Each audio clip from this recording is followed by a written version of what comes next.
Thank you for staying tuned to Niger Delta Today. Well, let's delve straight into the conversation of the day.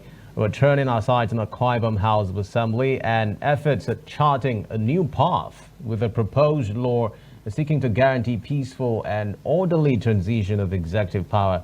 Now, the conversation today digs into the significance of this to not just the but the Niger Delta region in general. We'll also be addressing key issues around effective and important collaborations between the executive and the legislature. We'll also be talking about representation.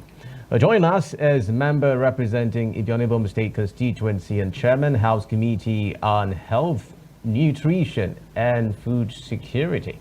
Beyond that, he is lead sponsor of a very crucial bill, a bill for a law to provide for peaceful and orderly transfer of executive power from one democratically elected governor to another, and for other matters connected therewith. The bill has already gone through second reading with a public hearing held and promises to provide a legal framework to smoothen what is often a bumpy process in Nigeria's democracy.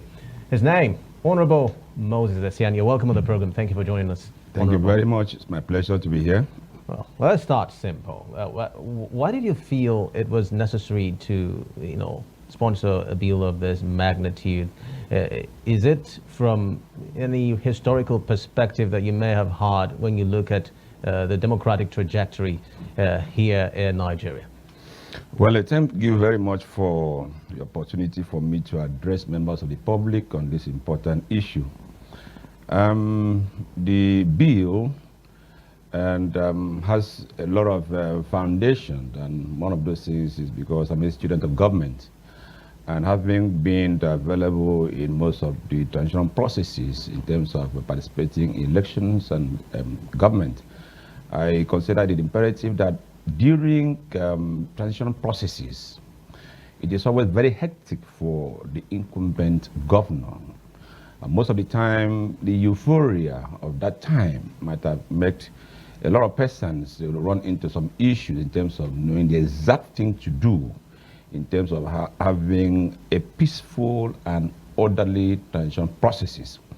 And so I took a foundation, the fact that in Nigeria, we don't have one apart from Ekiti State that have this kind of law in place. And so now we must be able to be a state then other states can also copy in terms of having a foundation of giving legal framework for transition process.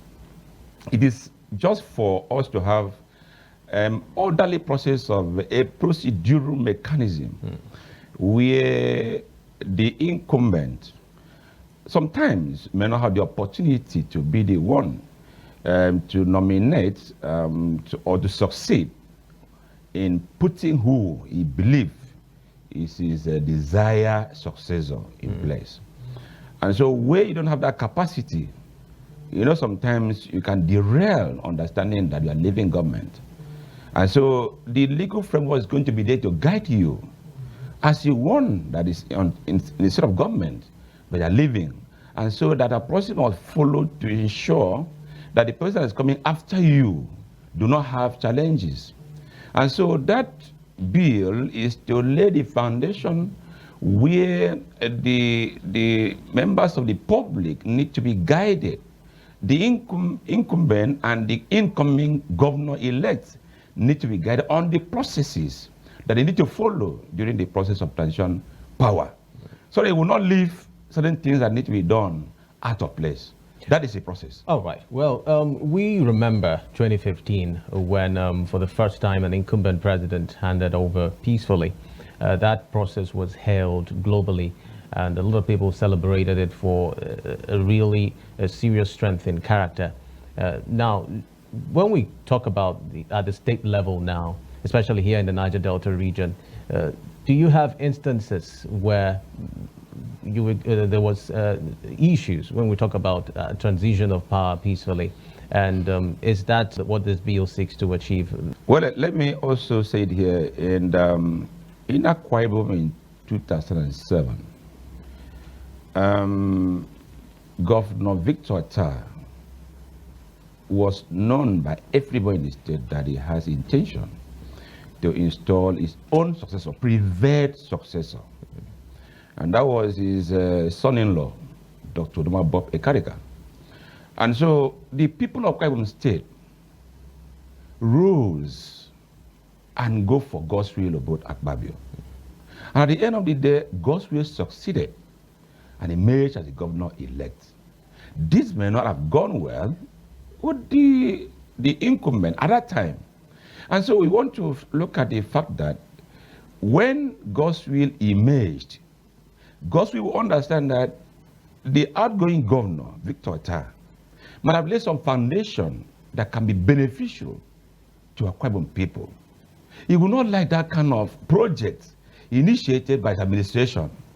You don't want to continue with that kind of project initiated by him.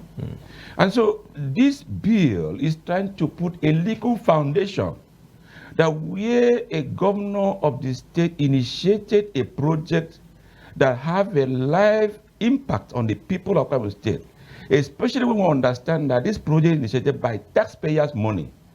The law, the bill here provide in section 11. Let's look at what critics would say at this point. We are living in Nigeria, and we know how heavy a lot of people would want to have opinions when we talk about politicizing issues of committees being created. Do you think that if critics were to come up to say that this committee, the provision of a committee, would be politicized, and in such a way, this could also frustrate the incoming government from being able to discharge its duties, do you see that possibility that after the committee must have been set up, there's that issue of politics that may come in and compromising the roles they are supposed to play genuinely? No. I don't envisage that. It is better for you to follow the background of the legal processes led than for you to have anticipated processes saying it might be politicized. Let the committee do its work, and let the governor-elect that has been sworn in come to take over the handing over note. If the governor take over, the governor-elect take over the handing over note given to him by the outgoing government, he has the right to also study the document and look at issues of gray areas that need to be addressed for the betterment of the state. I don't want to look at issue of being politics. Politics everywhere, but I don't want to look at these processes are being seemingly very politicized. I don't have that at the back of my mind. I believe that the legal processes available within the ambit of the law that make that where this bill is passed into law, where this processes is taking place in the right manner to which it was assigned. I don't think politics will have a great role to play in that. Well, in more organized climes like the US now, they have so much structure that allows for peaceful transition. You see how it is done seamlessly, and the beauty of it comes out. Do you think that we are actually headed to that point where we can reach that level of our democracy where such peaceful transition can be experienced, even when it's amongst rivals? They do it in such a way that it's as if they are best of friends. Thank you very much. That is seemingly why this bill is important. Having this legal framework being in place. That is my mindset. Because most of the things we do, we just copy from the West. So if the West do have a seemingly smooth transition process, I am believing that we can also do it here in Akwa Ibom. And in the other state can also follow suit. We must also look at the fact that the processes is here. Let me also tell you, in the bill, as I mentioned, section 10, section 12 have made provision. The bill have 15 sections and 4 parts. In section 12, it gives the governor, the incumbent governor and the governor, deputy governor, an opportunity where they have a time frame to forget the official resident of government. That is smooth and peaceful. So you will not understand that I'm the one that installed this governor, so I can continue to remain an official resident of government. No. We've talked elaborately on how this affects the political elites. Now let's talk about the common Akwa Ibom citizen.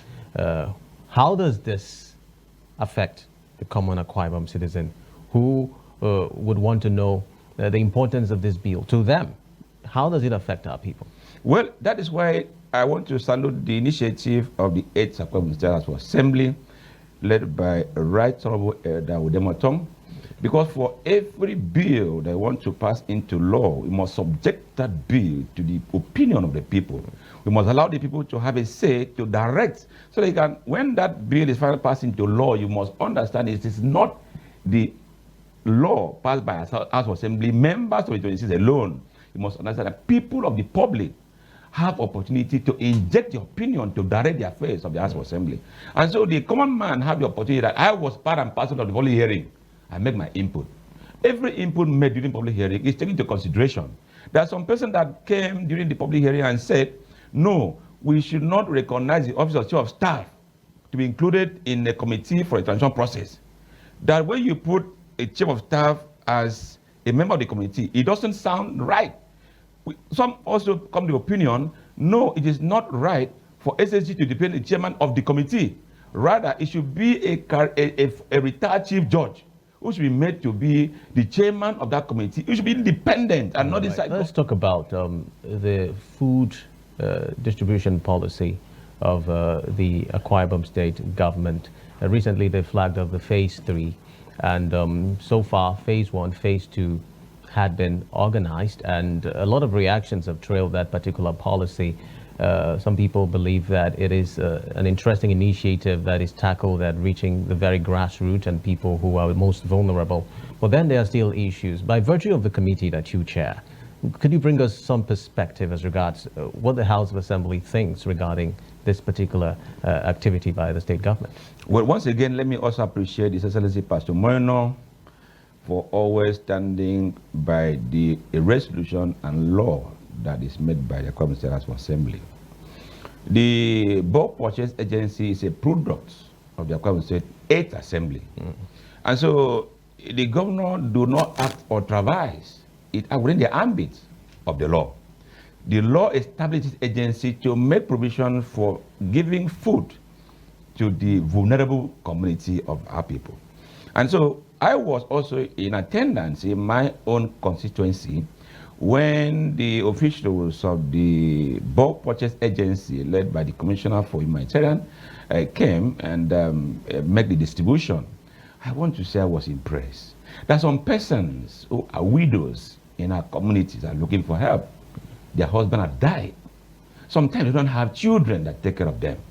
The Bulk Purchase Agency came to be a solution of Moeno's administration to cater for these vulnerable people. And so most of them have access to food to eat today. Not just having food, but food that have balance.